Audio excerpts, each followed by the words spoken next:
Haya jamani, hii ni 130 ya Hamza na jana no, it's not yesterday, the day before yesterday.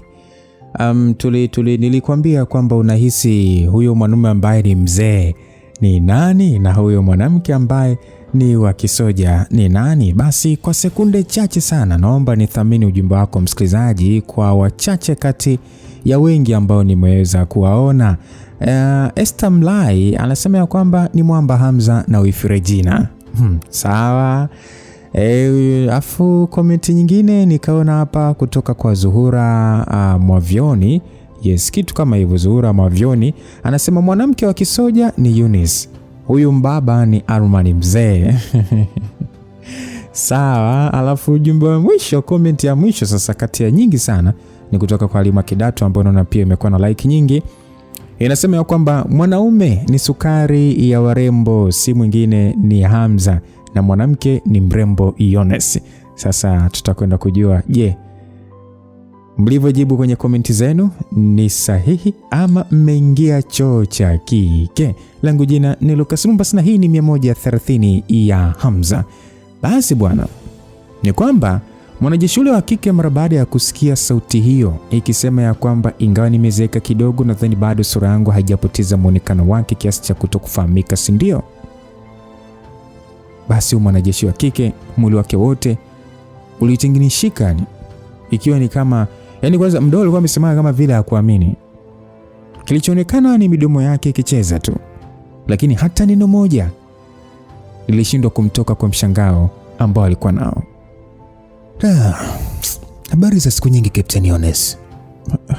Hamza. Eunice macho yake alijikuta yakicheza huku machozi yakimtoka bila hata kujua ametoka wapi. Muda huo akili yake alihisi haifanyi kazi vizuri.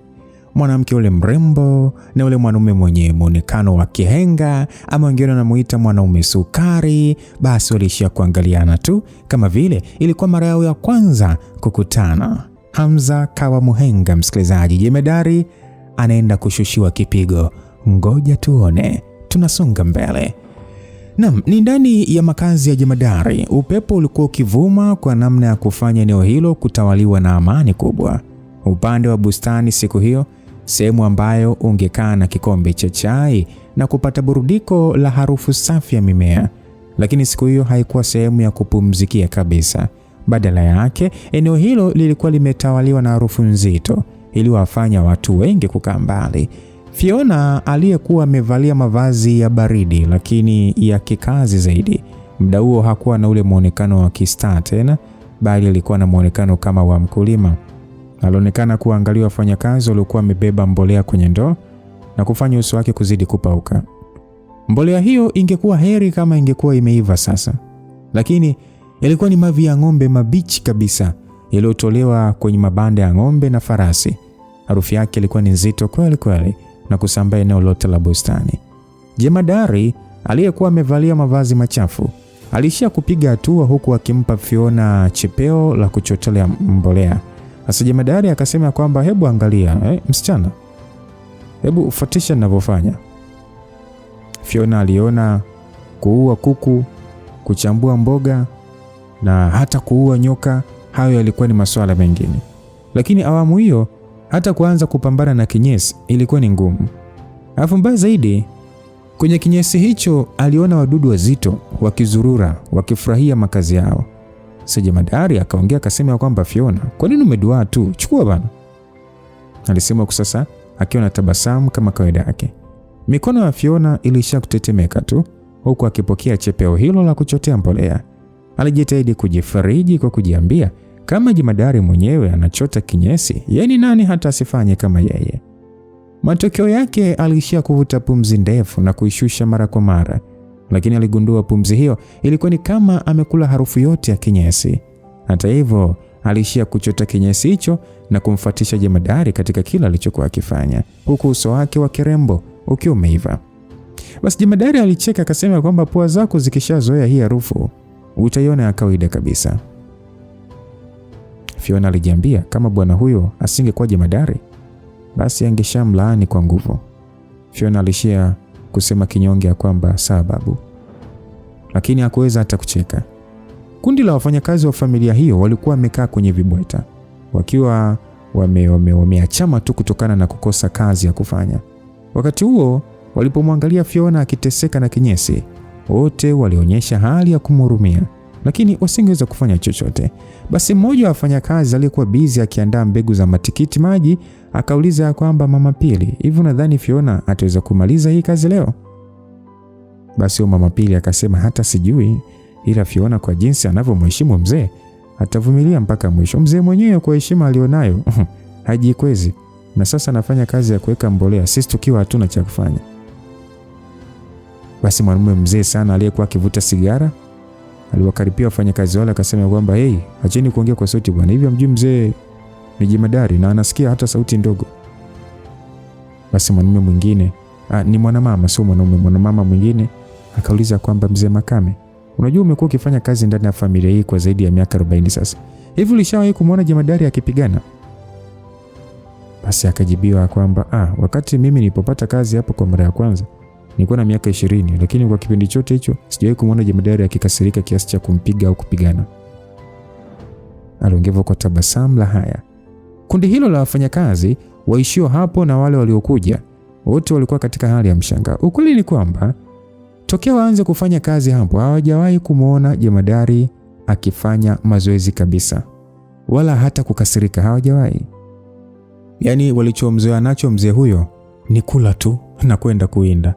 Kuna muda walipata shaka pia na kujiuliza, huyu mzee kweli ni jemadari kama watu wanavyomuita au wanamsingizia tu? Maana ya yote ni kama haonekani kabisa kuwa kama jemadari. Sasa Makame akasema ya kwamba kama hata viongozi wa nchi hii na watu wa mataifa ya nje wanaonekana kumheshimu sana mzee, mashaka yako yanatoka wapi? Aliuliza Makame. Bwana huyo ambaye alikuwa na kazi ya kusimamia mifugo tu, ungeshangaa kwa nini alikuwa amefanya kazi kwa muda mrefu ndani ya familia hiyo. Ukweli ni kwamba alikuwa akilipwa hela nyingi na watoto wake, karibu wote wakiwa nje ya nchi. Yani watoto wake karibia wote walikuwa nje ya nchi. Mfugaji tu wa ng'ombe, yani pesa nyingi vibaya mno. Afu sio hivyo tu, hata wamama wengine walikuwa wakipokea ujira wa kutosha kiasi kwamba hakuna aliyewahi kutamani kuacha kazi. Eneo kama hilo wewe mwenyewe unaachaje kuacha? Unaanzaje kuacha kazi ndugu yangu? Halafu unakuwa unafanya kazi kwa bosi ambaye anapenda kula. Kwa hiyo muda wote ni msosi. Ingawa hawakuwahi kumuona jemadari akipigana, wengi wao walisha shuhudia wageni wa heshima wakifika hapo kwa ajili ya kuonana naye na wote kuonekana kumnyenyekea. Basi wanawake hao waliendelea kuongea kusema kwamba naamini pia ni jemadari, isitoshe nikija swala la kupika, chakula chake ni kitamu mno, sijapata kuona. Shida tu naonea wivu uzuri wa Fiona ukiharibiwa na kilimo. Basi hao wanawake walizungumza hivyo wakishindwa kuamini mwanamke mrembo kama Fiona angekubali kuishi kijijini hapo na kufanyisha kazi za ajabu kama hizo zinazoathiri uzuri wake. Sasa upande huo Fiona na jemadari hawakujali maneno ya wengine. Walikuwa wamebeba kinyesi kwenye ndoo na kuzunguka nacho upande mwingine wa bustani.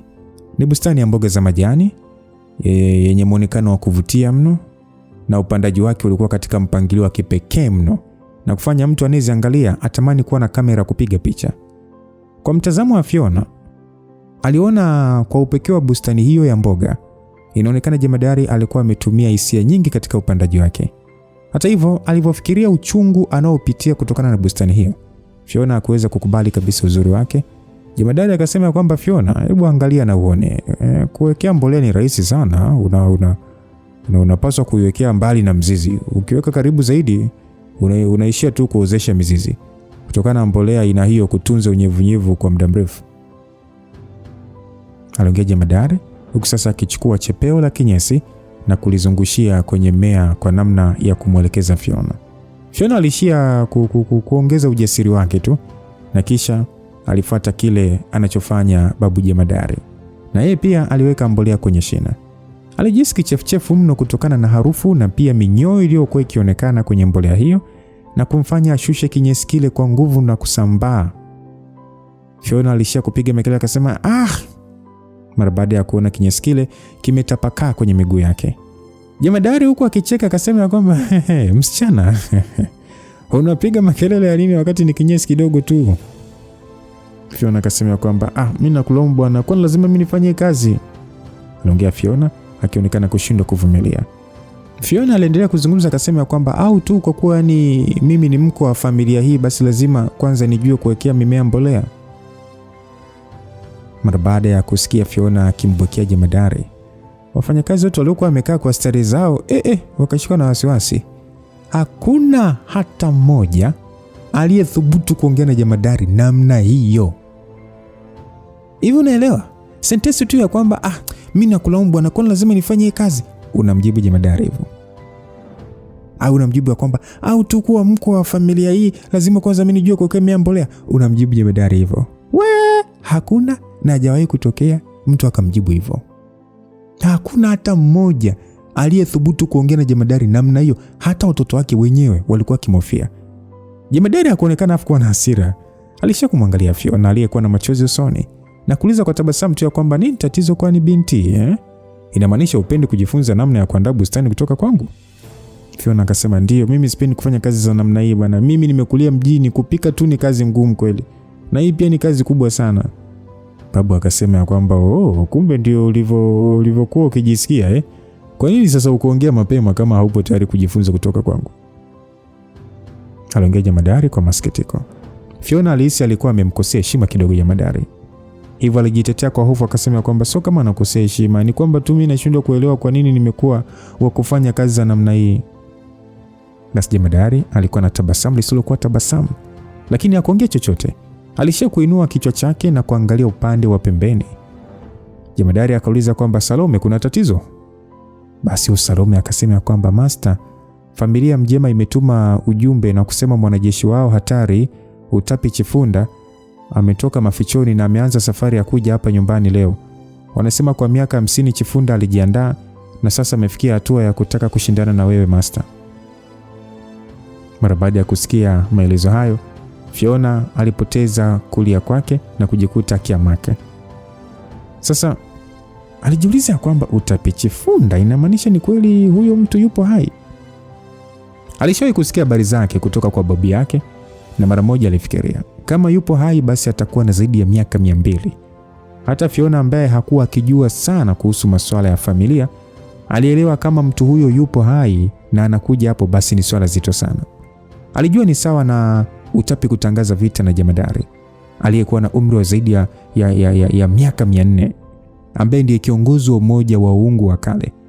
Hivyo kujitoa kwa Chifunda kulimaanisha alikuwa akiwakilisha familia yake yote, ambayo ndio iliongoza kwa kuwa na ukoo mkubwa sana.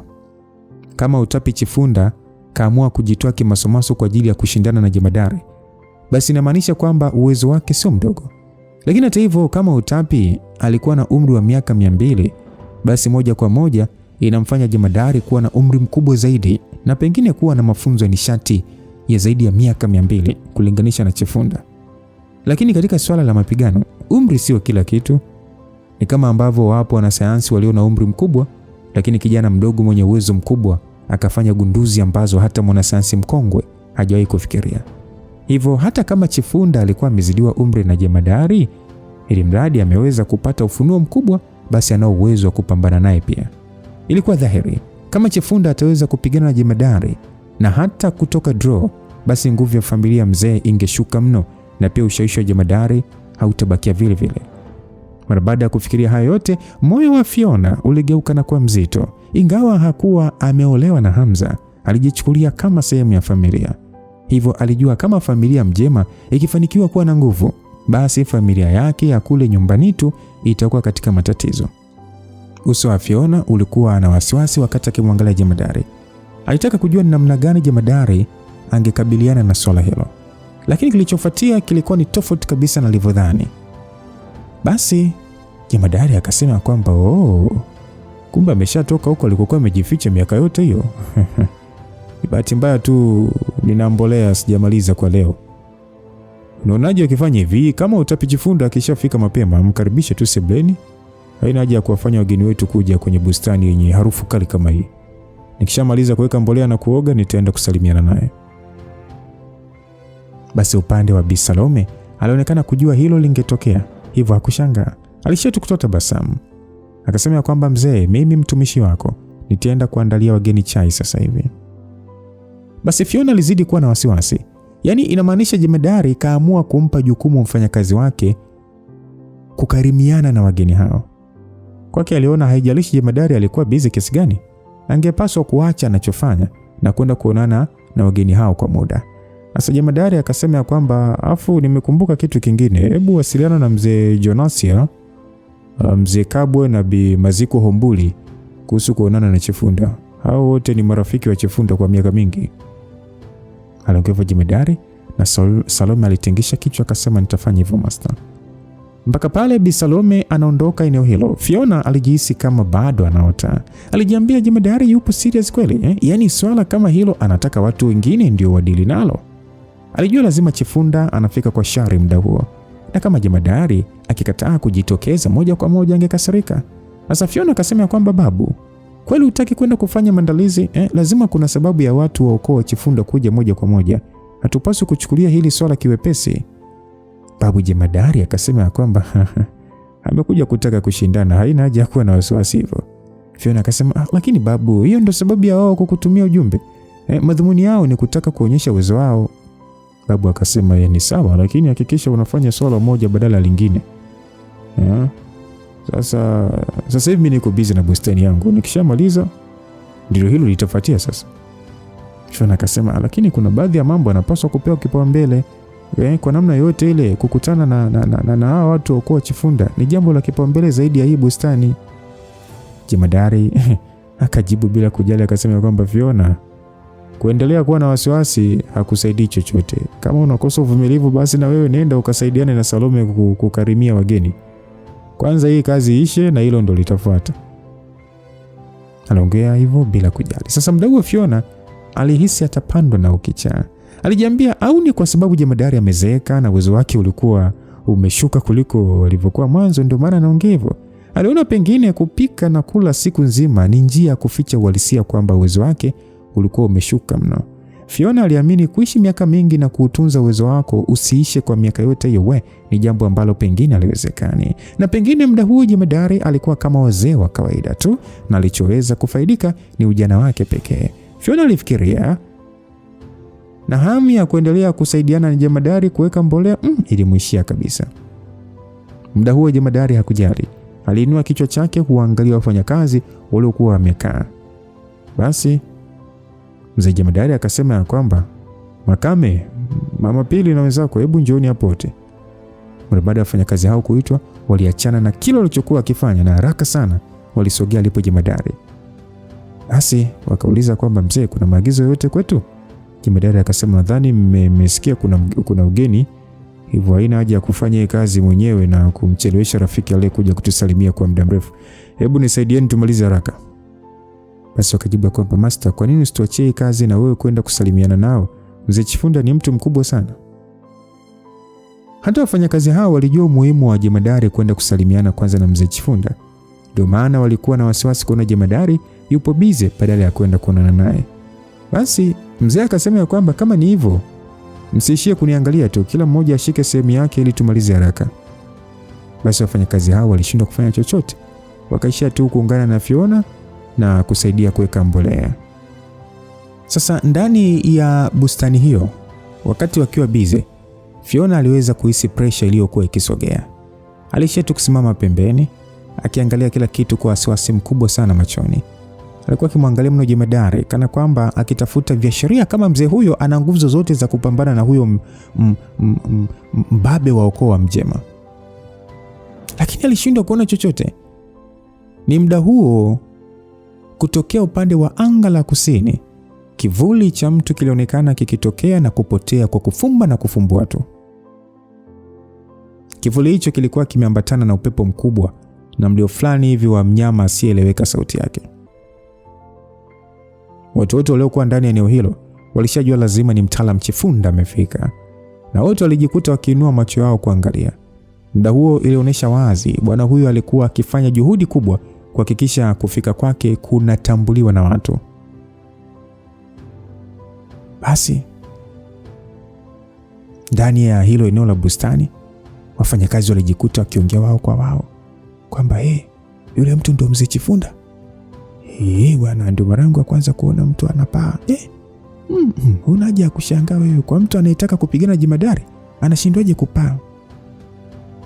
Basi Fiona muda huo macho yake yalikuwa yakiangalia bila kubanduka kwa mtu huyo, huku akiwa na muonekano wa mshangao. Fiona aligundua bwana huyo alikuwa na uwezo mkubwa mno.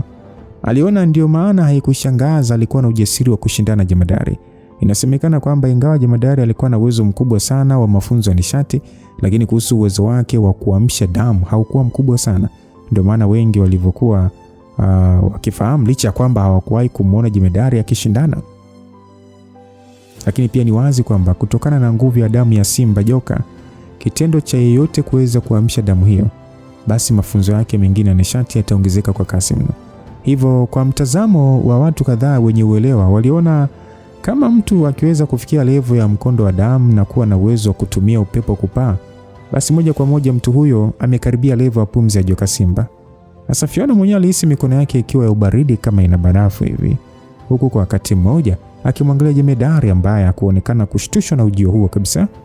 Chifunda alikuwa katika mavazi yake yale, lakini awamu hiyo yeye pia alikuwa na mshipi wa rangi ya njano kiunoni, huku mikono yake yote akiwa ameweka nyuma.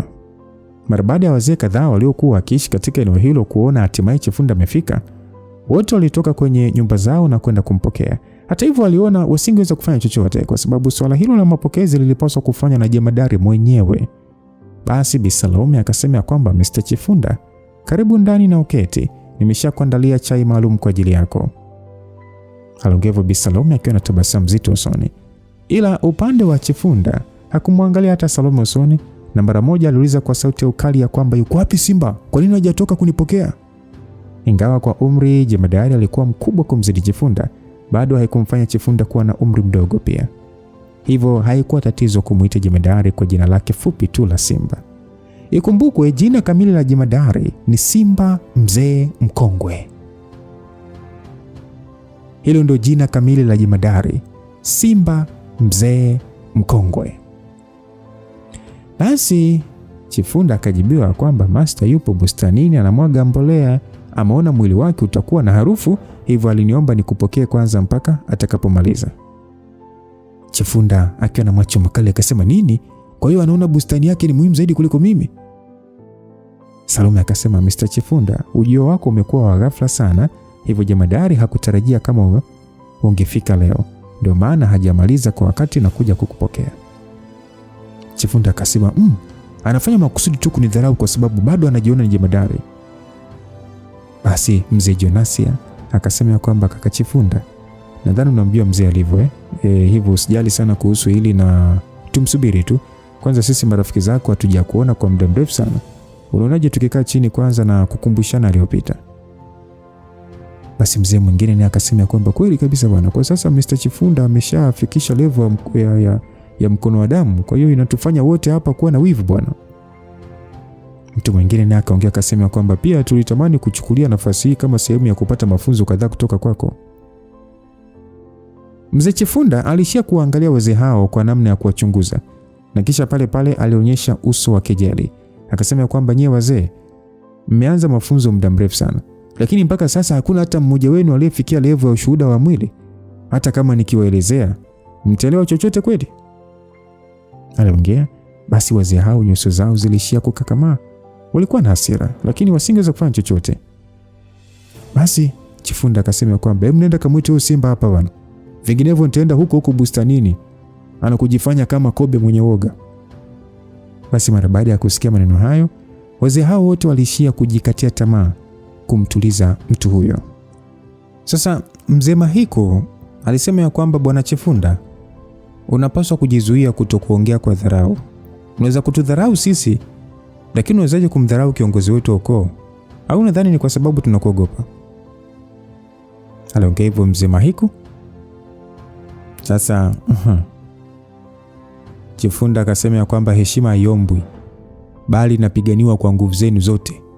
Miaka 100 iliyopita, mara baada ya baba yangu kutoridhika kwa kuona Simba ndiye mwenye madaraka makubwa kwenye umoja wa Ungu wa kale, aliamua kushindana naye mpaka alipopoteza uhai. Lakini kama ukoo tulikubali kushindwa baada ya baba kupigwa. Tangu siku ile nilijiapiza nitafanya mafunzo makali sana ya kuvuna nishati ili siku moja nirudishe heshima ya familia yetu. Sasa hivi nishapita uwezo aliokuwa nao baba. Ndio maana nimekuja hapa kwenye ukoo wenu kwa ajili ya kuomba pambano. Kama mnaitaka heshima yangu, basi mfanyeni huyo kiongozi wenu aache kushikwa na woga na aje kupigana na mimi. Au ni kwa sababu ameshakuwa mzee sana na kupoteza uwezo wake? Na anaogopa kwamba nitamdhalilisha? Mara baada ya kusikia maneno hayo, sura za wazee hao zilibadilika kwa aibu. Bi Salome akasema kwamba Mr. Chifunda, kuwa na utulivu. Master atakuja muda si mrefu. Chifunda akasema, wewe, hebu acha kugeuza maneno bana. Kutoka bustanini kuja mpaka hapa kunamchukua muda gani? Ina maana watu wa urithi wa damu ya Simba Joka wamekuwa wazembe namna hii? Niwaambie tu mimi Chifunda kwamba muda wangu una thamani sana. Hivyo kwa sababu Simba ameshindwa kujitokeza hapa, basi mimi mwenyewe nitamfuata huko kwenye bustani yake. Chifunda alikuwa na uwezo mkubwa sana, msikilizaji. Baada ya kuhamisha urithi wa damu yake mpaka kufikia mkondo wa damu ya Simba Joka, hatimaye pia alipata ufunuo wa pumzi ya Simba Joka. Hivyo alikuwa akijiamini anamweza jemadari. Kwa upande wake alifahamu fika jemadari hakufanya mazoezi kwa muda mrefu. Hivyo uwezo wake ungekuwa umepungua sana kuliko hatua aliyopiga yeye. Bwana huyo hakujali wazee waliokuwa wakijaribu kumzuia. Mara moja alitoka nje ya ukumbi huo kwa haraka kadri alivyoweza. Wazee wa ukoo walionekana kupaniki. Waliweza kuona ni kwa namna gani Chifunda alikuwa akijiamini, na kwao waliona hilo sio habari nzuri kabisa. Basi Bi Mahiku akasema kwamba, Salome, kwani mzee kasemaje juu ya sisi kujua cha kufanya? Ni mmoja wa wazee bwana. Salome akasema kwamba Master akasema tu kwamba Mr. Chifunda anapaswa kumsubiria mpaka amalize. Nadhani inabidi twende tu huko bustanini. Basi wazee hao wachache walishia kuangaliana kwa wasiwasi, na hawakuwa na jinsi zaidi tu ya kufuatana kwenda bustanini. Muda huo upande wa bustanini Babu jemadari alikuwa zake bize akinyweshea tuta la mwisho ambalo alikuwa amemaliza kuwekea mbolea. Aliweza kusikia purukushani za ujio wa Chifunda upande wa bustanini. Wafanyakazi waliokuwepo eneo hilo, mara baada ya kumwona mzee Chifunda, wote walijawa na wasiwasi mkubwa. Upande wa kisima cha maji, Fiona alishia kumwangalia mwanaume huyo aliyejitokeza kwa kushtukiza, na alihisi pressure kubwa sana moyoni. Msisimko aliokuwa akisambaza Chifunda ulitosha kufanya moyo wa mtu kusimama. Alafu Fiona hakuwahi kuhisi mkandamizo usio wa kawaida kama huo. Alikuwa anahisia kwamba mtu aliyekuwa mbele yake hakuwa mtu, bali ni mti mkubwa sana ulioenda hewani. Japo alishawahi kushuhudia Hamza akiachia pigo la nyota ya asubuhi kule makao makuu, msisimko aliokuwa akihisi muda huo ulikuwa mkubwa zaidi kuliko ule wa Hamza. Kwa jemadari mwenyewe hakuwahi kumfanya Fiona kuhisi mkandamizo huo tangu mara ya kwanza kuonana naye. Asa Chifunda akasema kwamba, Simba mkongwe, hebu acha kuogopa namna hiyo bwana, na njoo tupigane. Aliongea hivyo na kujali mtu yoyote na kumwangalia moja kwa moja jemadari. Jemadari mara baada ya kusikia kauli hiyo alishia kuonyesha tabasamu la haya, na kisha akasema kwamba, rafiki yangu mpendwa, nadhani kazi niliyokwisha kufanya inatosha. Ngoja niishie hapa ili tukapate angalau chai pamoja. Chifunda akajibu kwamba, yani upo tayari kufanya mambo yasiyo na maana kama haya kisa tu usipigane na mimi, si ndio? Unaonekana kabisa kudharau uko wetu wewe. Na kwa sababu unapenda sana kujigamba, na hivi vitu visivyo na maana, leo nitaharibu hii bustani yako. Mara tu baada ya kuongea hivyo, alishafyatuka kwenda angani. Upepo ulionekana kama vile ulikuwa ukimuitikia, kwani ulimpaisha kwenda angani kwa zaidi ya mita 100.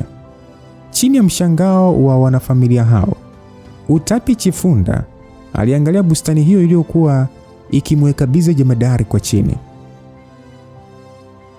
Utapi Chifunda akasema kwamba, Simba mkongwe, nadhani haujawahi kuona ni nguvu kiasi gani kufikia level ya mkondo wa damu. Leo nataka kukuonyesha nini maana ya pumzi ya nyoka Simba. Basi mara tu baada ya kuongea vile, mwili wote wa Chifunda ulifunikwa na nguvu kubwa ya nishati iliyosambaa karibu eneo lote. Watu wengi waliokuwepo katika eneo hilo walijikuta wakiwa na wasiwasi mkubwa sana. Pale pale Chifunda alionekana kuvuta pumzi ndefu, na matokeo yake hewa nyingi sana ilijikusanya na kumsogelea. Ingawa watu walikuwa chini sana, walihisi kabisa hewa ilikuwa ikitoroka na kuelekea juu. Kilikuwa ni kitendo cha spidi sana, lakini kiliwaogopesha watu wote wa familia mzee. Ilikuwa pia ngumu kufikiria ni pigo kubwa kiasi gani angeweza kutoa, kama tu kuvuta pumzi kulikuwa kumesababisha mabadiliko hayo. Fiona, msichana mrembo, uso wake wote ulifubaa, akimwangalia jemadari kwa wasiwasi mkubwa, akishindwa kujua ni kwa namna gani angekabiliana na swala hilo. Fiona alishawahi kuambiwa pumzi ya simba mzarabari ni sawa na pumzi ya dragon. Nishati za element ya hewa, nguvu ya damu pamoja na upepo, vyote vikiungana hutengeneza shambulizi kubwa ambalo linaweza kuumiza mtu si kimwili tu, bali vile mpaka kiroho. Wakati wanafamilia pamoja na wafanyakazi wakiwa katika hali ya wasiwasi mkubwa, upande wa jemadari hakusogea hata kidogo wala hakuonyesha kuwa na wasiwasi. Alishatu kumwangalia Chifunda kama mtu ambaye hajui cha kufanya. Chifunda pale pale alijikuta akishindwa kujizuia tena. Mara baada ya kuvuta hewa nyingi na kuitunza tumboni, pale pale kama simba aliunguruma na kuhema upepo ule kama vile ni dragon. Upepo ule ulifyatuka kutoka kwenye mdomo wake kama vile ni moto. Eneo lililokuwa upande wake ulizidi kuongezeka kadri upepo huo ulivyorudi chini, na ilionekana wazi unakwenda kuharibu moja kwa moja bustani yote. Kwa mtikisiko tu wa ngurumo za upepo huo, kila mmoja alijua bustani inakwenda kuharibika. Lakini sasa kilichotokea sekunde iliyofuata kiliwafanya watu wote kushindwa kuamini. Waliweza kuona mimea yote iliyokuwa ndani ya bustani, iwe ni nyanya, karoti, matikiti, yakitoa mwanga wa nishati wa tofauti na kutengeneza formation juu angani kama zulia au turubai iliyofunika bustani nzima. Mara baada ya upepo ule kuvaana na zulia la mwanga, sauti iliyosikika ilikuwa ni kama vyuma kama vyuma vikigongana vipasipo kuharibika. Na shambulizi lote la hewani likapanguliwa.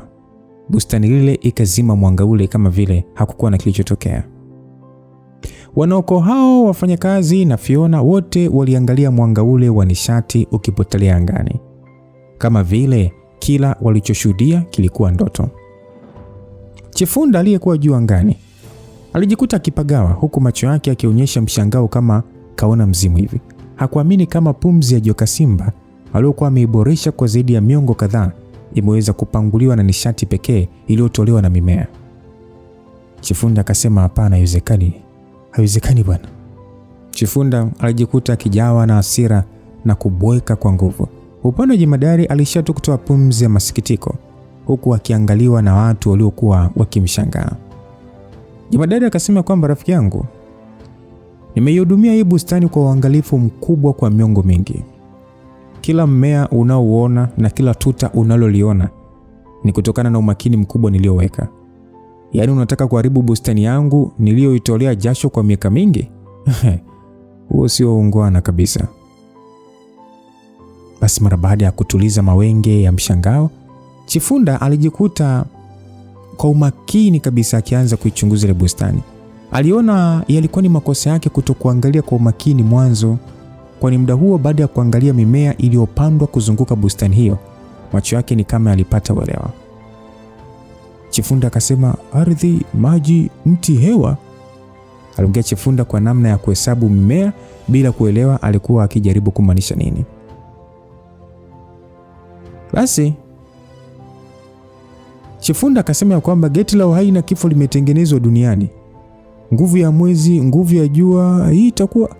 Kabla hata hajamaliza sentensi yake, Chifunda alianza kuhisi kizunguzungu cha ghafla na mwili wake wote ukajisikia vibaya. Pale pale aliporomoka kutoka juu angani na kurudi chini. Bi Salome na wengine walijikuta wakishtushwa kwa kuona ghafla tu Chifunda amedondoka. Mara baada ya Chifunda kukanyaga ardhi, miguu yake kwa namna fulani hivi ilishindwa kusimama vizuri. Mwili wake ulikuwa ukicheza kama mtu aliyekunywa kilevi kikali, na mwisho wa muda alishindwa kuvumilia na akajikuta akitapika damu. Fiona aliyekuwa pembeni alijikuta akitoa macho. Mwanamke huyo alishindwa kuelewa kabisa kwa nini ghafla tu Chifunda anatema damu kwa kuangalia bustani ya jemadari. Basi babu jemadari akasema kwamba, Salome, hebu mchukueni mgeni wetu, anahitaji kupumzika maana amekwisha umia. Bi Salome akasema sawa. Bi Salome alishia kusogea kwa heshima na kunyosha mkono wake. Akasema kwamba, Mr. Chifunda, unaonaje tukiongozana ukapate chai na upumzike kidogo? Chifunda akasema haina haja. aliongea Chifunda akipangua mkono. Mdomo wake muda huo ulikuwa umejawa na hali ya kutetemeka kutokana na hasira. Alishia kunyoosha kidole chake kuelekea kwa jemadari. Basi Chifunda akasema ya kwamba wewe na hii bustani usiniambie umepanda mimea hii kwa namna ya kutengeneza safu ya nishati kwa ajili ya ulinzi.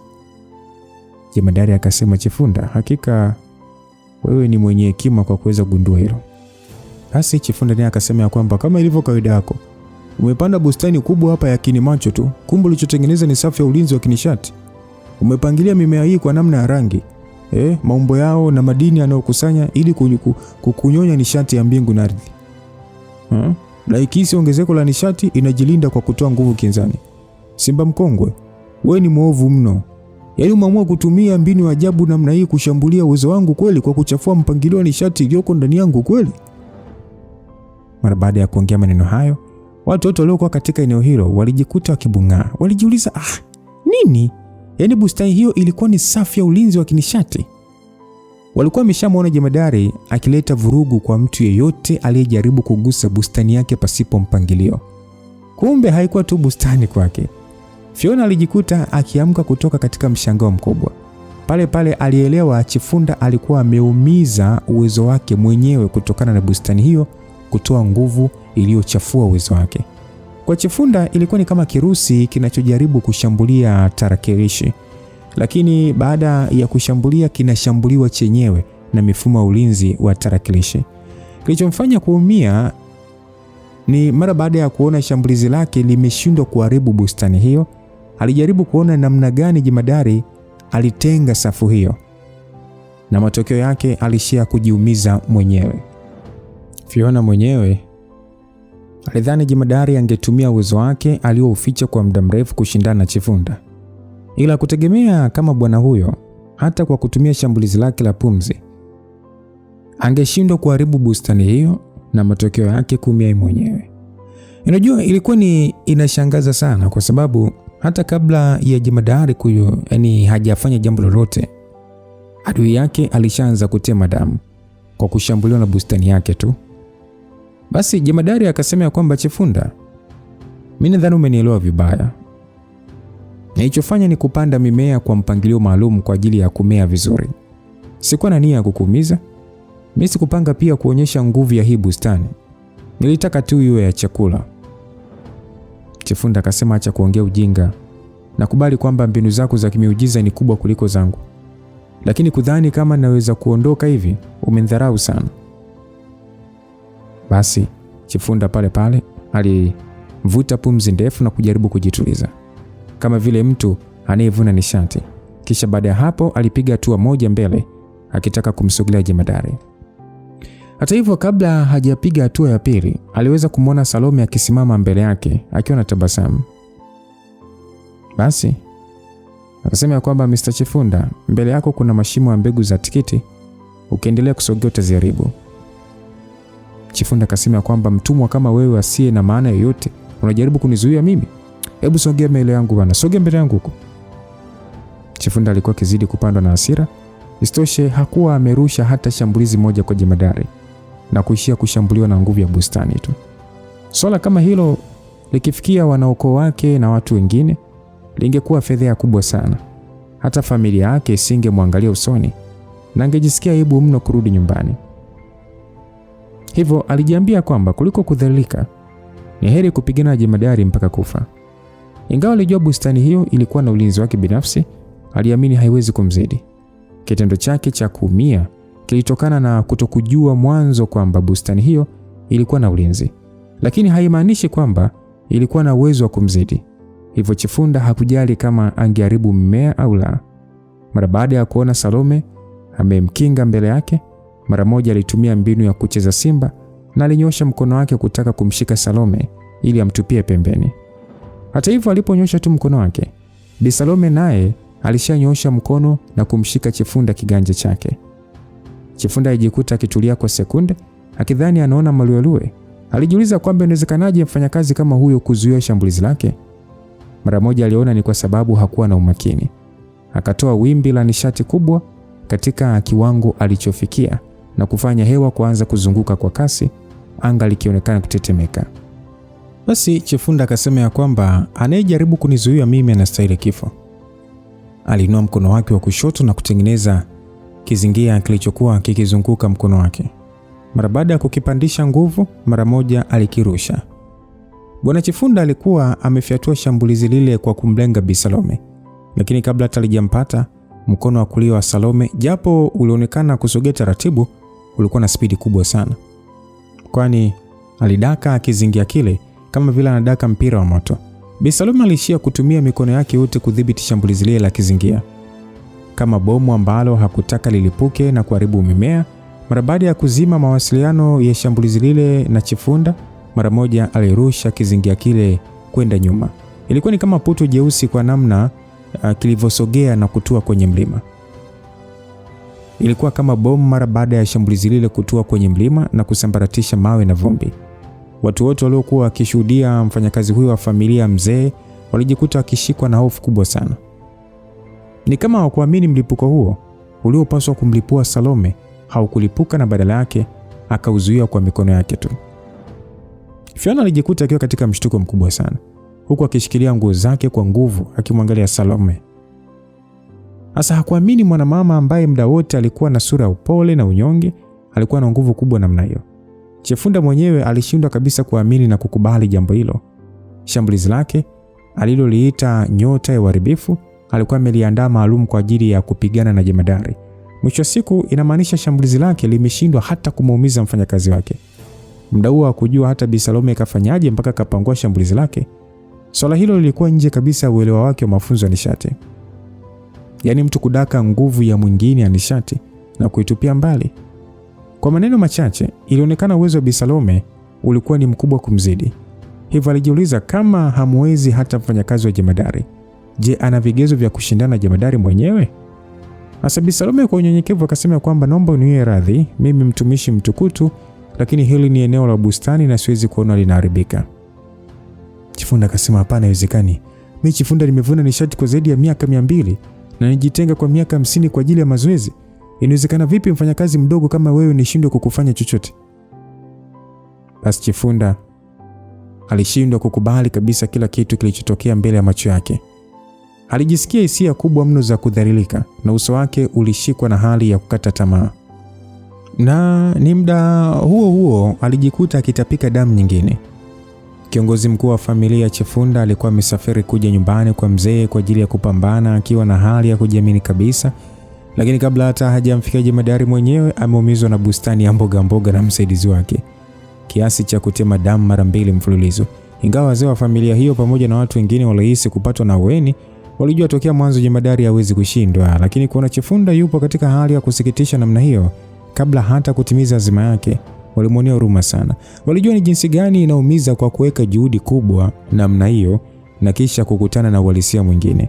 Lakini pengine kosa lake sio juhudi zake, pengine alichokosea ni kuchagua mshindani asiyefaa. Watu wote macho yao yalikuwa kwa jemadari aliyekuwa ameshikilia birika la kunyoshea mkononi, na kwa mara nyingine tena ni kama wanaelewa nini maana ya neno jemadari. Hata kama wote hawakuona jemadari akipigana, waliona haina haja kabisa.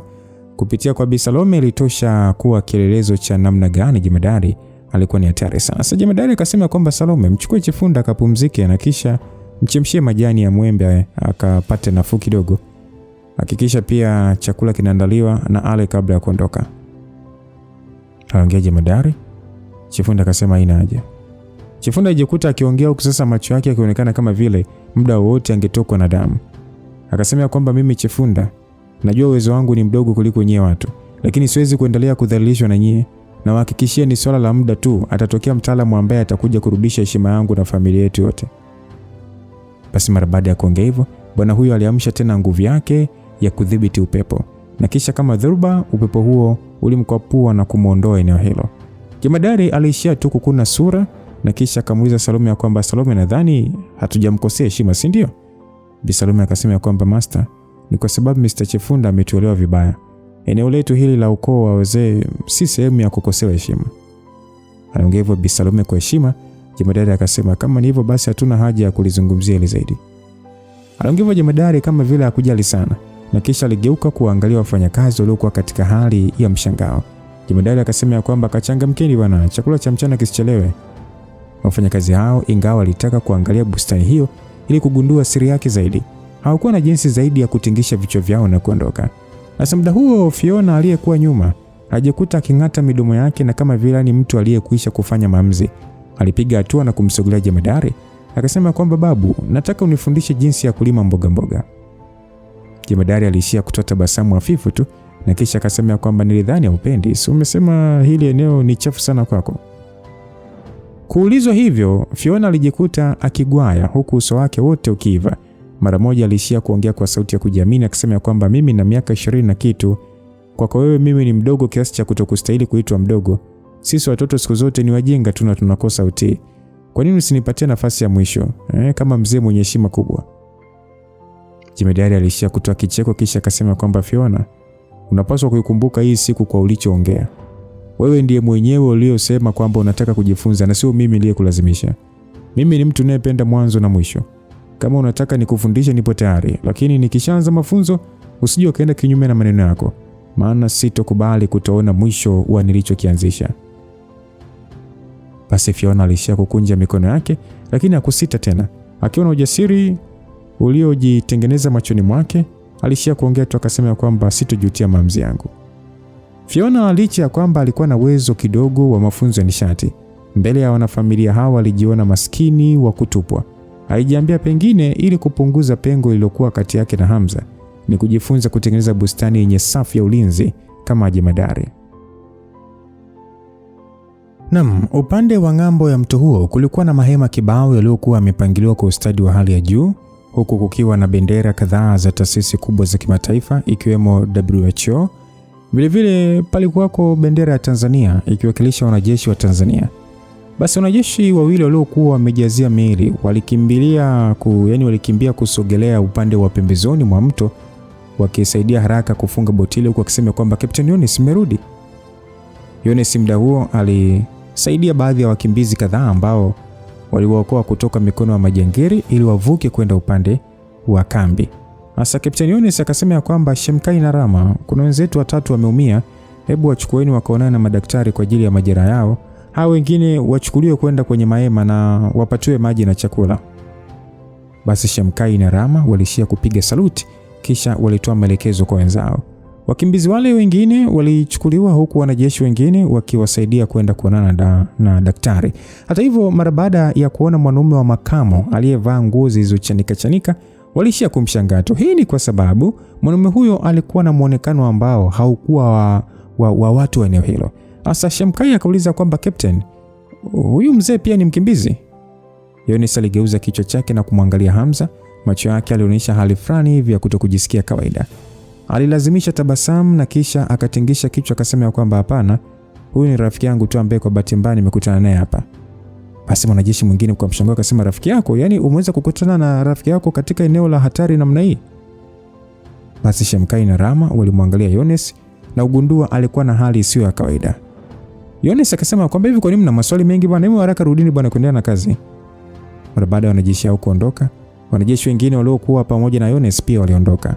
Hawakutaka kuuliza sana Hamza ni nani. Walichojua tu ni kwamba ni mtu anayefahamiana na Yones. Hata hivyo, mwanajeshi mmoja mwenye masharubu mengi usoni aliambatana na Yones alisema kwamba Captain, nitamwazimisha baadhi ya nguo zangu brother hapa, nadhani mambo yetu yanalingana.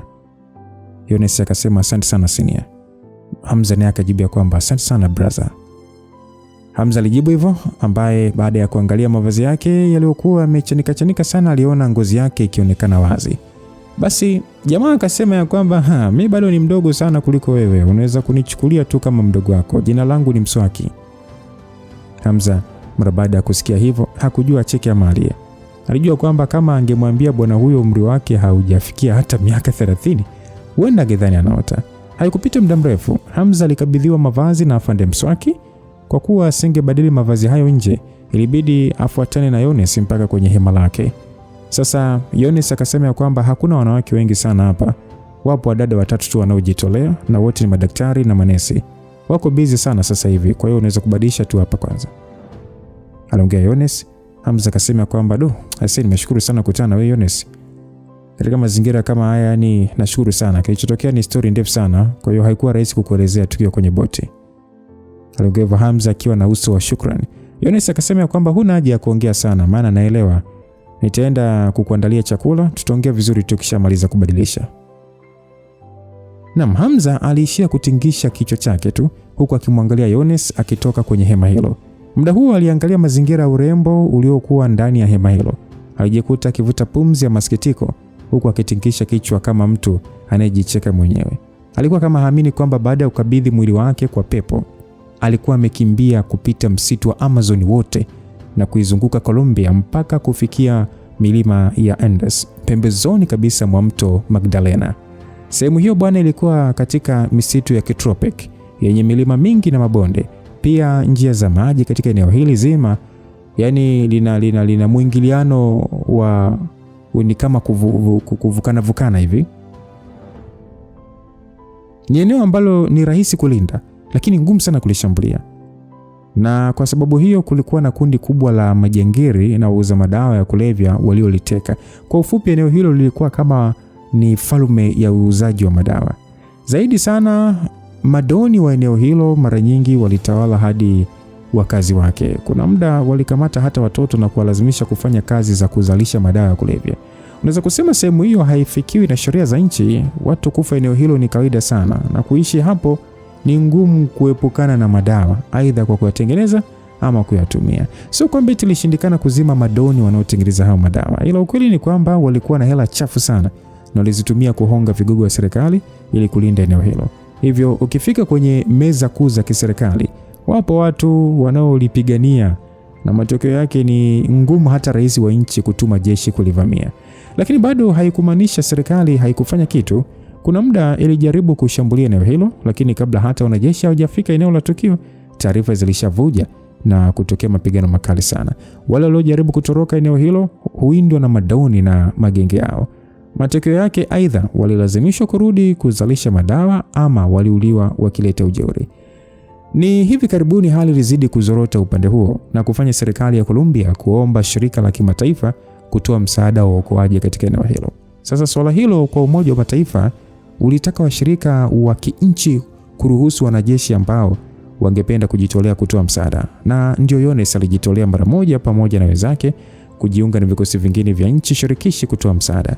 Kwa Yones ilikuwa ni kama sehemu ya kutafuta uzoefu tu, lakini kwa wengine ukiachana na kutafuta uzoefu, malipo yake yalikuwa ni mazuri sana. Sasa bahati nzuri siku hiyo kulikuwa na familia iliyoripotiwa kutoroka kutoka eneo la uzalishaji wa madawa ya kulevya na kuwindwa na majangili kuuawa. Mara moja baada ya kupata taarifa hizo, walienda kutoa msaada, na hapo ndipo ikawa bahati yake akakutana nani na mwamba Hamza. Kwa hiyo kazi ya Yones, kila wanapojaribu kuokoa baadhi ya raia, mara nyingi hutoa msaada wa kisaikolojia kwao na kisha huwasiliana na serikali kwa ajili ya kuandaliwa utaratibu mpya wa kuishi mjini na maeneo watakayoyachagua. Kwa ufupi, ni kazi ngumu sana kwa sababu madoni pia walikuwa wakijua uwepo wa vikosi vya Umoja wa Mataifa, na kuna muda huvamia vikosi hivyo na kuwafyatulia mabomu na risasi. Hivyo kwao ilikuwa ni kama wako kwenye kambi ya kivita. Mara baada ya Hamza kuangalia mazingira hayo na pia watari wake kwa ujumla, kwa namna fulani hivi alitokea kumkubali sana Yones kwa kukubali maisha magumu ya kujitolea namna hiyo. Wakati Hamza akiwaza hili na lile, aliona amalize kubadili mavazi yake moja kwa moja. Ni muda huo huo sehemu ya kuingilia hema hilo ilifunuliwa na Yones akaingia akiwa na tray. Mara baada ya Yones kufungua tu hema hilo, wawili hao walijikuta wakiangaliana. Hamza muda huo ndio kwanza alikuwa akivuta suruali, na mara baada ya kubambwa namna hiyo alijihisi vibaya kidogo. Yones alijikuta mara moja akigeuka pembeni huku akihisi aibu na akasema kwamba nijue ushamaliza kubadilisha. Hamza akasema nilikuwa nimepotelea kwenye mawazo, hivyo nikawa kidogo nipo distracted, lakini ngoja nimalizie hapa chapu.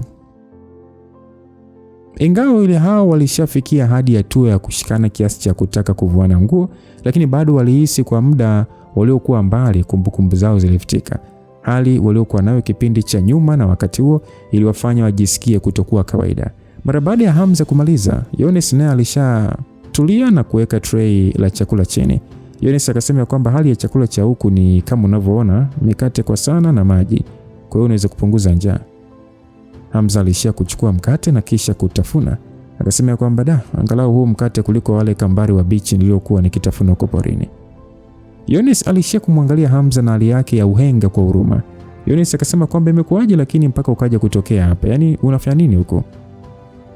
Kama nikikwambia nilikuwa Brazil na kutembea mpaka hapa utaniamini? Nini? Yones macho yake alimtoka, akauliza kwamba umewezaje kufika kwa kutembea tu? Yaani umekimbia maelfu ya kilomita? Hamza alishia kutingisha mabega yake tu. Alijua fika ni ngumu mtu kuamini, lakini kama asingekimbia maelfu ya kilomita na kuichosha nguvu ya pepo iliyomvaa, basi pengine angegeuka kichaa na kusababisha maafa makubwa. Kwa ufupi, Hamza alikimbia kwa kuimaliza Brazil yote na kufika mpaka Colombia kwa sababu tu ya kuzima nguvu iliyokuwa imemtawala, na hilo lilifanikiwa. Athari alizopata baada ya nguvu ya jini kumpotea ni kuwa katika muonekano wa kizee. Sasa Yones akasema kwamba hebu subiri kidogo, umesema umetokea Brazil, isije ikawa taarifa ya habari ya jana juu ya janga kubwa lililogharimu mamilioni ya maisha ya watu ndani ya jiji la Sao Paulo, wewe ndio utakuwa umehusika katika hilo? Kwa hiyo kumbe taarifa imeshasambaa dunia nzima. Hata hivyo ni swala kubwa sana, ni ngumu kufichika, anaongea Hamza akionyesha hali fulani hivi isiyoweza kuelezeka. Alishia tu kuinamisha kichwa chini na kuongea kwa sauti ya unyonge, akasema kwamba ni kweli nilikuwepo. Yones mara baada ya kusikia kauli hiyo alishindwa kujizuia na kuziba mdomo wake, huku moyo wake akiushikilia kwa mkono mwingine. Uso wake wa kirembo ulifubaa na hakuthubutu kuuliza tena. Lakini Hamza alishindwaje kujua ni kipi ambacho Yones alikuwa akifikiria? Alishia kuonyesha tu mkono wa kukataa, akasema kwamba usielewe vibaya, sijamuua mtu yeyote. Inaweza ikawa nimeumiza mtu, lakini nilichofanya ni kwa ajili ya kuokoa watu. Basi Yones mara baada ya kusikia hivyo alishia kutoa pumzi ya uweni na kisha alikaa chini akiuliza kwa wasiwasi ya kwamba kwa nini sasa, ni nini kilitokea? Nimesikia kwenye taarifa ya habari wanasema ni shambulizi la kigaidi. Hamza alishia kumwambia Yones ukweli. Kwa kipindi kirefu Yones amekuwa akifanya kazi chini ya kitengo cha Malibu na uelewa wake juu ya ulimwengu wa giza ulikuwa ni mkubwa mno. Hata hivyo, mwanzoni alihisi alikuwa ameyajua mambo mengi sana ya ulimwengu na kwamba ni machache tu yanaweza kumshangaza. Lakini mara baada ya kusikia uwepo wa Strigoi Nicholas aliyemwachia kaka yake Lovran aliyekuwa amefungwa, na hata huyo Lovran kumfanya mwanae kuua watu ili kuwa na nguvu za kijini na wewe na uhai wa milele, Yones alijikuta macho yakimtoka. Hata kama kwake alichoongea Hamza kilikuwa kama hadithi za kufikirika, Yones alishindwa kuotea ni vita ya aina gani ilitokea. Alihisi damu yake ikimchemka huku nafsi yake ikitetemeka. Asa Yones akauliza kwamba kwa hiyo umekuwa mzee kwa sababu ya hiyo vita, si ndio? Aliuliza hivyo Yones, midomo ikimcheza huku macho yake yakijawa na unyevunyevu kwa kumwonea Hamza huruma. Hamza alishia kuangalia mkono wake wa kihenga na kutoa tabasamu la uchungu. Ni kwamba sikuwa na jinsi, ilikuwa ni ngumu sana kuwashinda Mastrigoi wa kale na kupigana na Sali. Na kupigana na Sali kwenyewe ndio ilikuwa ni ngumu zaidi. Hivyo katika hali ya kukosa jinsi niliamua kuruhusu nguvu ya giza iliyokuwa imejificha ndani yangu kuniteka. Nilikuwa nimeshajiandaa kufa ama kugeuka kichaa. Lakini ni bahati kwamba uwezo wangu wa akili ulikuwa mkubwa sana. Pia seli za mwili wangu zilikuwa na nguvu. Hivyo hata baada ya pepo kujaribu kunyonya uhai wangu, lilishindwa kabisa na matokeo yake lilishia kunifanya kuwa mzee tu. Hamza aliongea hivyo kwa hali ya shukrani. Ukweli ni kwamba kama angekuwa yeye wa kipindi cha nyuma, aliona angekwisha kupoteza uhai. Hamza akasema kwamba ni heri kuwa mzee kuliko kifo.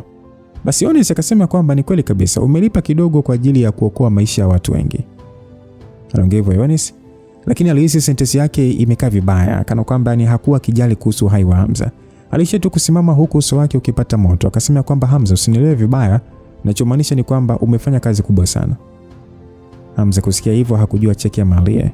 Hamza akasema kwa nini unajishuku kiasi hicho? Mimi wala sijakasirika bwana, afisitoshe kwa hivi sasa hivi nilivyo sidhani kama tukipigana hata nitakuweza. Unadhani mimi ni yule wa kule kwenye ulingo wa kampuni?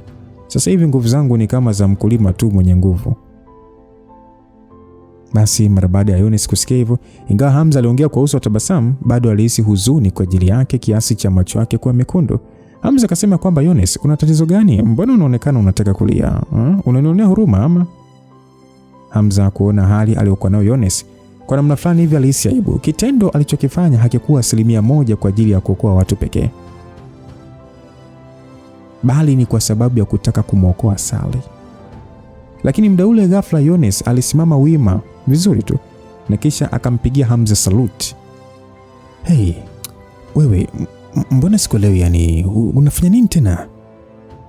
Wewe ni jenerali, nilipaswa kukupigia saluti tokea muda mrefu tu, lakini pia jambo ulilofanya limenifanya nikukubali sana. Kumbe pia unajua nimeshakuwa jenerali. Cheo chako kinajulikana karibu kwa wanajeshi wote wa kitengo cha Malibu. Hata hivyo wengi hawakujui kwa sura, ila wanajua tu wewe ni mtu uliyetoa nchi kutokuingia katika hatari. Ndani ya mwaka mmoja, msikilizaji, ambao alikuwa mbali na Hamza, Yones alishajua baadhi ya taarifa zinazomhusu Hamza, hususan juu ya jina lake la umaarufu Lucifer kwenye ulimwengu wa giza. Kadri ambavyo Yones alimjua Hamza, ndivyo alivyokuja kugundua kulikuwa na pengo kubwa sana kati yake na Hamza. Mara baada ya kujua pia Hamza amepanda cheo na kupewa hadhi ya ujenerali ndani ya jeshi, Yones alichoka kabisa. Aliona Hamza akizidi kumwacha mbali sana.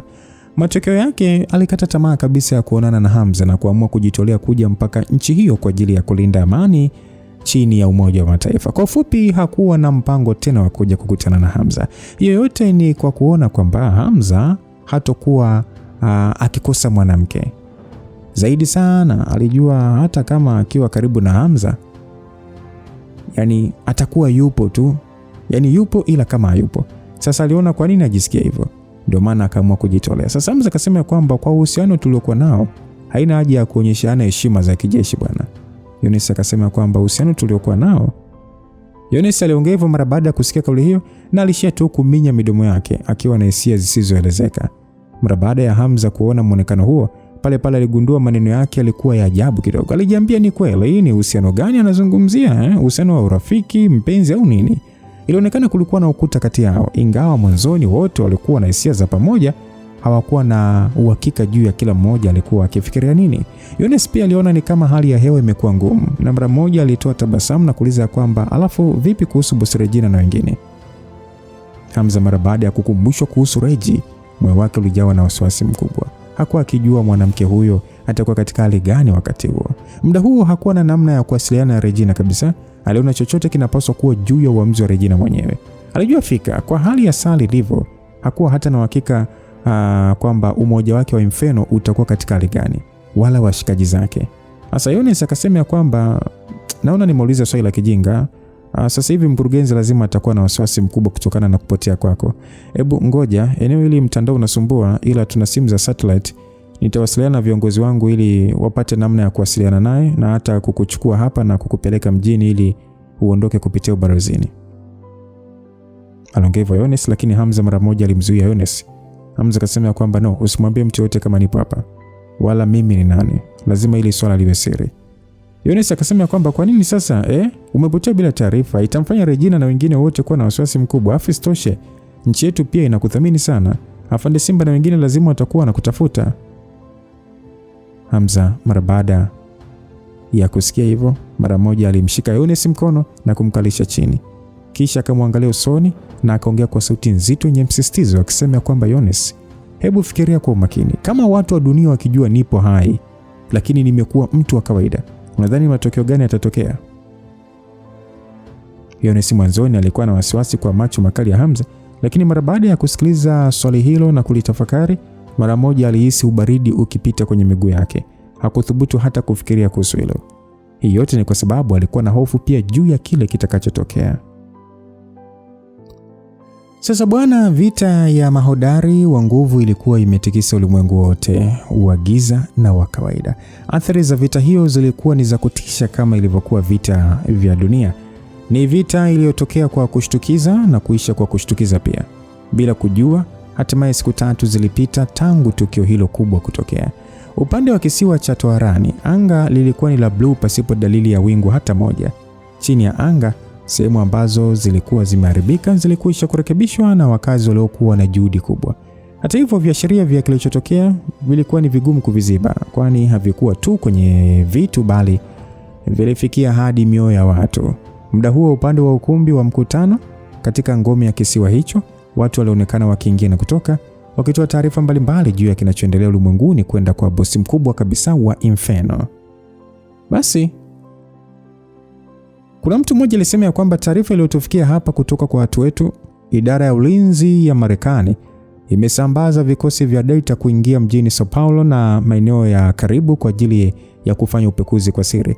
Rais wao anasema kwamba hatopunguza juhudi hata kidogo kujua mhusika wa shambulizi hilo la kigaidi, na ameahidi kwamba wataendelea kushirikiana na serikali ya Brazil kuhakikisha kwamba amani inarudi nchini na duniani kwa ujumla.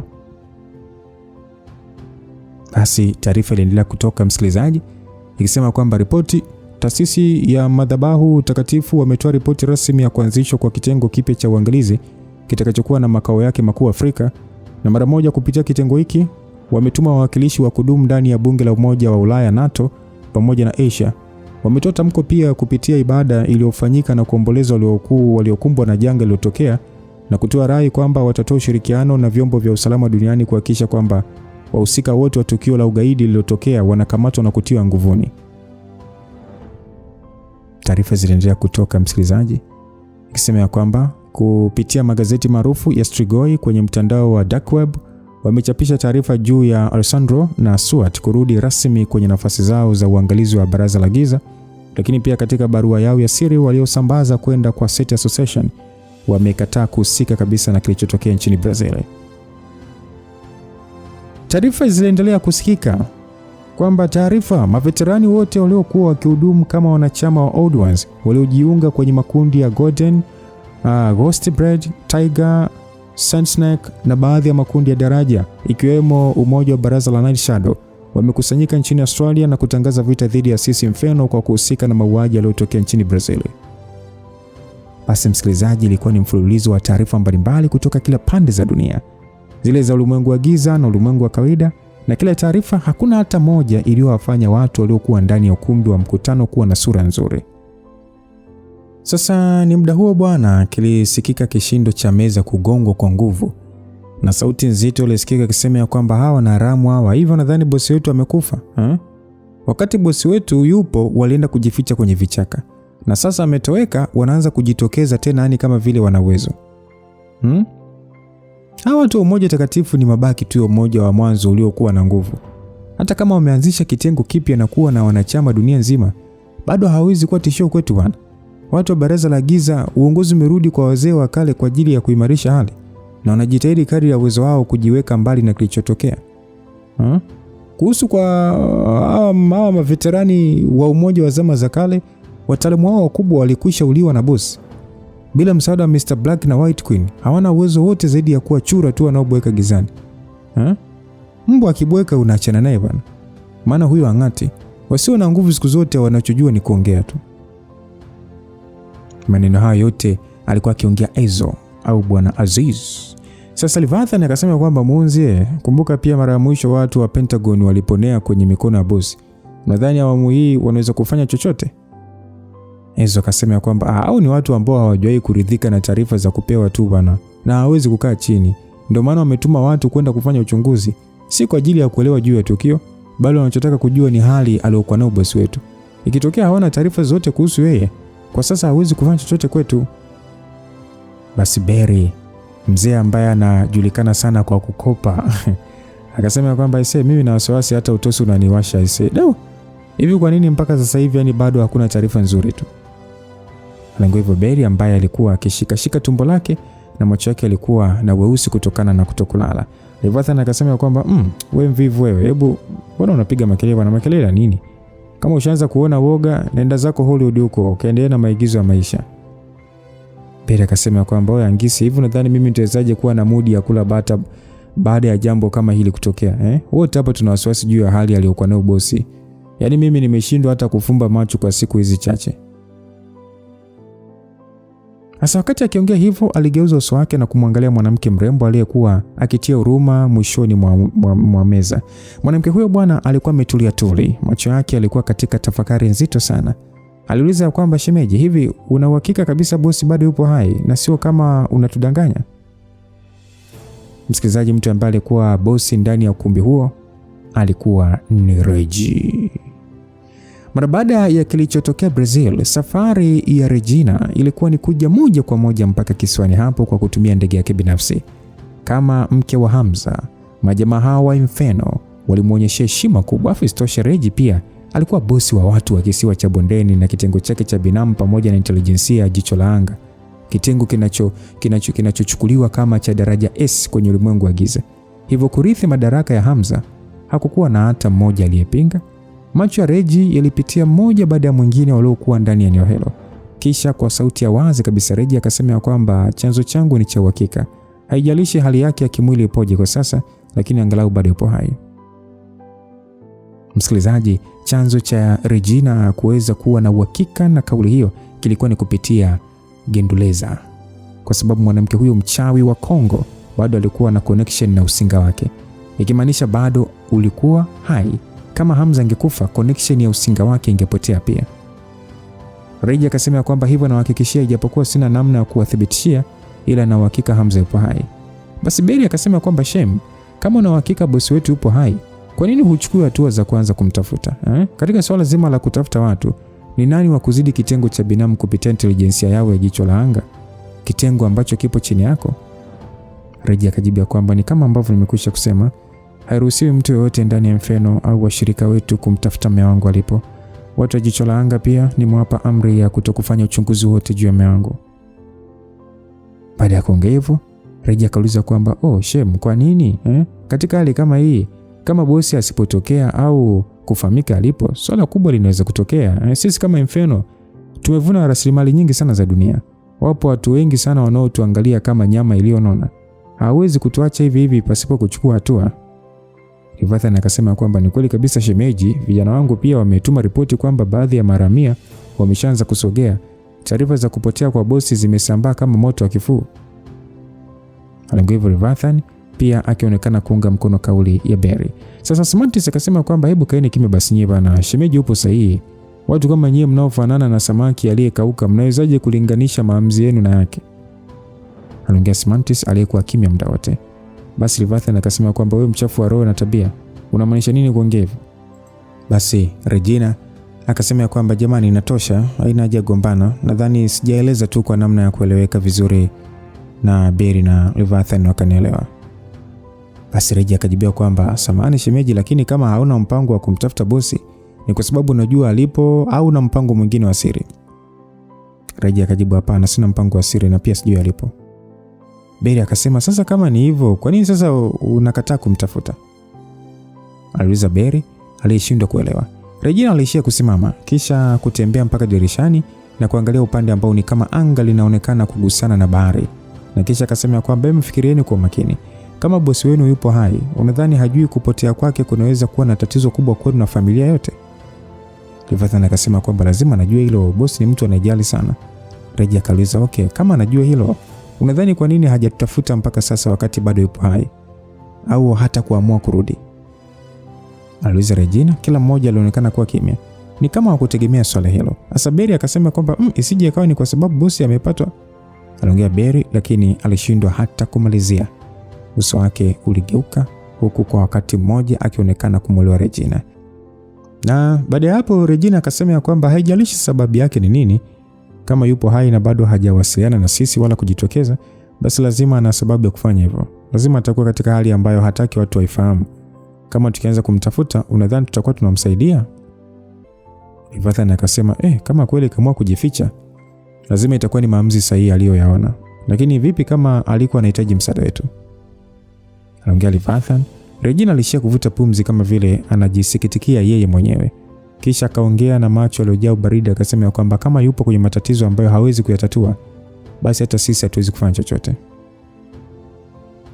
Ndani ya eneo hilo la mkutano, hali iligeuka ya ukimya. Muonekano wa kila mmoja ulikuwa katika hisia mchanganyiko. Ukimya huo ulikoma pale ambapo mlango wa eneo hilo ulifunguliwa na mwanamke mrembo wa kizungu, mwanamke aliyestahili kukaa katika meza moja na Regina. Basi mabwana hao waliishia kusimama mmoja baada ya mwingine. Baada ya kuonekana aliyeingia hapo ni Princess Irami, kuonyesha heshima zao kwa mrembo Irami. Regina naye alisogea na kisha kupeana salamu na Irami, huku akiuliza kwa wasiwasi ya kwamba Irami, vipi hali ya Sally? Msikilizaji, siku ile baada ya tukio la Sally kupoteza fahamu na Hamza kukimbia, kwa bahati nzuri Irami aliweza kufika ndani ya wakati na ndiye aliyemtoa Sally katika eneo la tukio na kumrudisha kisiwani. Katika siku hizo zote, ingawa Sally alikuwa sawa kimwili, alishia kujifungia ndani ya chumba chake. Hakuonekana kuongea neno lolote zaidi ya kulia tu. Kila mmoja alikuwa na wasiwasi kwamba Sally angefanya jambo baya. Hivyo Roda na Irami walipewa jukumu la kuwa naye karibu na kujaribu kumweka sawa. Lakini Sally hakutaka kuongea chochote zaidi ya kuonyesha muonekano wa mawazo makali sana. Basi Hiram kwa Kiingereza akasema kwamba hali yake kwa sasa ni ngumu kusema, yupo vibaya sana kihisia. Swala lililotokea ni kubwa mno kwake. Kama ingekuwa zamani lazima angefikiria namna ya kumtafuta Hamza. Lakini kwa sababu ameshindwa hata kuulizia Hamza alipo, inamaanisha kwamba bado hayupo tayari kukabiliana na uhalisia wa kilichotokea na bado hana ujasiri wa kukutana naye. Alikuwa hivyo Hiram. Bailey kwa sauti iliyojaa uchungu akasema kwamba aliyotokea hata hayakuwa makosa yake, ni kwa sababu tu ya Lovran, mwindaji wa majini. Kama baba mzazi amekuaje na roho mbaya mpaka kumpeleka binti yake katika hali mbaya kiasi hiki. Basi Asmantes akasema kwamba ingani kweli tunajua Sally ni mwanga katika hili, lakini bado katika mtazamo wa Sally lazima atakuwa anajiambia kwamba kama asingekuepo watu wasingepoteza uhai, na kama asingekuwa yeye bosi wake asingepotea kwa kitendo cha kumzuia. Alingeva Asmantes. Regina alishia kufikiria kwa muda kisha kauliza kwamba Princess, umekuja kuonana na sisi kwa ajili ya kutoa gama? Hiram akasema umejuaje? Naona sina msaada wowote hata nikikaa hapa. Hivyo napaswa kurudi makao makuu ya Egypt kwa ajili ya kushughulika na baadhi ya mambo. Afu isitoshe mama yangu na mfalme wananitafuta. Regina akasema kwamba tumekusumbua sana siku hizi 3. Tunajua pia kwa namna ulivyojiweka rehani kwa kitendo cha kumrudisha Sally nyumbani. Kwa hiyo hii ni fadhila unayotudai. Basi akajibiwa kwamba hata msijali sana, sisi ni marafiki, lakini kwa bahati mbaya mimi bado ni rais wa Egypt, hivyo sera yetu ni kuendelea kubakia neutral. Kwa hiyo siwezi kuwasaidia zaidi hapa. Baada ya Hiram kuongea, Regina akasema kwamba kama rafiki umefanya ya kutosheleza. Sasa mabwana hao wengine waliishia kutingisha vichwa vyao tu. Walijua fika kama isingekuwa msaada wa Hiram, sijui nani angeweza kumrudisha Sally kwa siri namna hiyo. Hata hivyo kwa kauli ya Regina, Hiram alihisi ni kama Regina anamwambia kwamba msaada wake aliofanya ni kwa sababu za kirafiki tu kwa Hamza na sio zaidi ya hapo. Sasa mrembo huyu wa kizungu alishia kumwangalia Regina tu.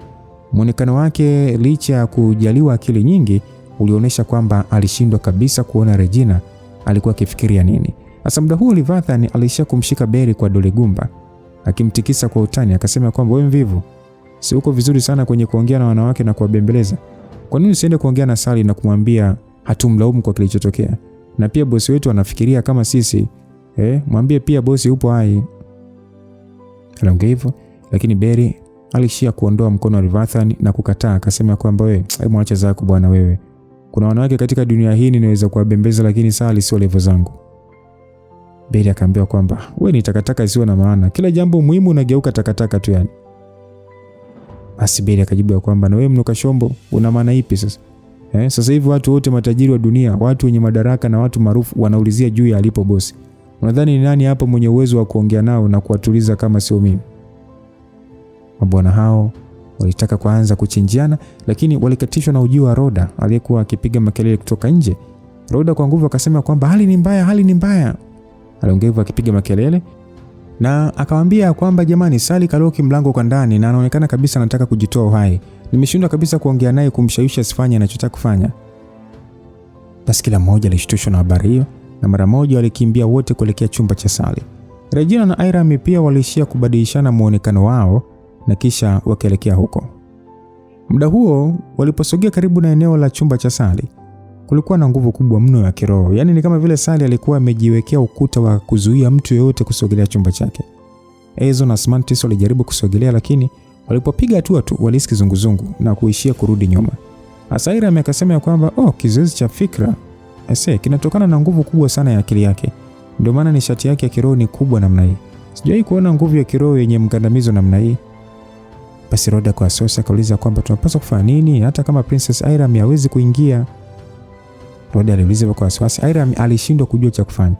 Alikuwa ni binadamu tu aliyekuwa na uwezo wa kujua siri za ulimwengu na kutawala elementi za anga, lakini Sally alikuwa ni jini ambaye uwezo huo ulikuwa ni asili yake. Ni muda ule hali ya ukauzu ilifunika macho ya Regina, na akiwa katika sauti ya serious alisema kwamba niachieni mimi. Kusikia hivyo watu wote walimwangalia kwa mshangao. Sasa mashemeji wakasema kwamba shemeji, hii sio utani bwana, ingawa uwezo wako ni shati ni mkubwa, lakini nguvu ya Sally ni kubwa mno. Hiram akasema ni kweli kabisa Regina, ukilazimisha kuingia utapata tatizo kubwa sana la akili. Regina akasema kwamba najua ninachokifanya. Regina alishia kuongea hivyo na pale nishati ya ubarafu ilianza kujikusanya katika mwili wake. Muda huo mwili wake wote uligeuka kuwa wa blue kama Avatar, ikidhihirisha nguvu ya damu yake. Sasa Hiram akasema kwamba hii ni aina gani ya nguvu? Hiram alijikuta akisema hivyo baada ya kugundua elementi zilizokuwa zimemzingira Regina ambazo alishindwa kabisa kudhibiti. Rhoda akasema kwamba dada Regina ana urithi wa damu ya kiumbe wa majini. Labda hiyo ndio uhalisia wa nguvu ya damu yake. Kabla hata hawajaongea chochote, Regina alishavuka kizuizi kile na kufika mlangoni. Aliendelea kutembea katika kizuizi cha kuathiri fikra kana kwamba hakuwa akidhurika hata kidogo. Mara moja baada ya kufika mlangoni, alishika kitasa na kufungua mlango, akijaribu kuingia ndani ya chumba cha Sally na akafanikiwa. Sasa Barry akasema kwamba kafanikiwa bwana kuingia. Kumbe shemeji anazo nguvu za kukinzana na nguvu za Sally. Aliongea hivyo Barry aliyekuwa na mshangao kuliko wote. Basi wakajibu kwamba hapana bwana, kuna uwezekano damu yake ina kinga inayomzuia kuathirika. Sasa mara baada ya mlango kufunguliwa, waliweza wote kumwona Sally. Ndani ya chumba hicho alionekana mwanamke mrembo sana aliyemetameta kwa weupe kama malaika. Alikuwa amekaa chini kwenye sakafu huku nywele zake zikiwa zimechechemaa. Kilichoashtua ni kwamba mkononi mwa Sally alikuwa ameshikilia kisu na alikuwa akikata mwili wake kwa kulenga miguu na mikono, akiacha majeraha kibao. Basi watu waliokuwa nje walioshuhudia swala hilo walishia kupiga makelele wakisema, Sally, umekuwa kichaa, wakichukia kwamba hawakuwa na uwezo wa kumsogelea. Tatizo ni kwamba licha ya Sally kujikata, bado alishia kupona. Namna alivyokuwa akijitengenezea majeraha hayo, kama ingekuwa ni mtu wa kawaida, angeshatoa damu na kufa. Sally alinua uso wake. Uso wake ulikuwa umefubaa mno na macho yake yalikuwa kama ya mtu mwenye nusu uhai. Kulikuwa na michirizi mingi sana machozi usoni aliyokauka. Sasa mara baada ya kumwona Regina akiingia kwenye chumba na kusimama mbele yake, kulikuwa na hali ya shaka kwenye uso wake. Sally akauliza kwamba kwa nini uko hapa? Sally hakuwa anaelewa kwamba Regina alishafika kisiwani. Regina alishia kumwangalia mwanamke huyo mwenye nywele nyeupe kwa namna ya ukauzo. Regina akauliza kwamba ndio unataka kufa kiasi hicho? Sally akasema kwamba na wewe upo hapa kwa ajili ya kunibembeleza na maneno ya faraja ama? Haina haja, maana yameshanichosha. Mimi nataka kuanza kujiadhibu mwenyewe kabla ya kifo changu. Shetani kama mimi sikuruhusiwa kuishi tokea mwanzo. Basi hata hivyo Regina hakuonekana kumwonea huruma. Macho yake alizidi kuwa na ukauzo zaidi. Regina akasema kwamba unafikiria sana. Kwa nini mfariji mwanamke ambaye ametia majonzi maelfu ya watu duniani na kufanya uhalifu mkubwa wa kutosameheka? Nikikubembeleza wewe, nani ataenda kufariji mamilioni ya watu waliopoteza wapendwa wao? Nani atafariji familia zao? Kama isingekuwa wewe, mwanaume ninayempenda asingeninyamazia huko alipo mpaka sasa. Familia yangu na watu wengine wasingekuwa katika hali ya mchafuko kama hivi. Kwa hiyo unapaswa kuwajibika kwa kile kilichotokea. Wewe ni kama baba yako tu na mjomba wako. Wote mnastahili kufa. Mara baada ya kusikia maneno hayo makali yaliyojaa ukatili, kila mmoja alikuwa nje ya mlango alijikuta akishangaa. Sasa mbona mtu anayemtegemea aingie humo chumbani ambembeleze mtu ndio anaenda kumpa maneno ya uchungu na kumwonyesha kwamba hastahili kuendelea kubakia hai? Ni Regina anayeongea mwenyewe ama ni nani? Wote walidhani Regina anakwenda kumsaidia Sally, ila matokeo yake yalionekana kama anamhamasisha Sally kujimaliza. Je, unadhani ni Regina yeye mwenyewe ama huyu ni mtu mwingine tofauti na Regina unayemfahamu wewe kama wifi yako au shemeji yako? Tukutane sehemu inayofuata msikilizaji, kuweza kujua kipi kilichotokea, kuweza kujua huyu ni Regina ama, na kama ni Regi, kwa nini amshawishi Sally kujiua? Kwa nini amwambie Sally kwamba anastahili kifo? We makosa. God with you till we meet again. Bye bye.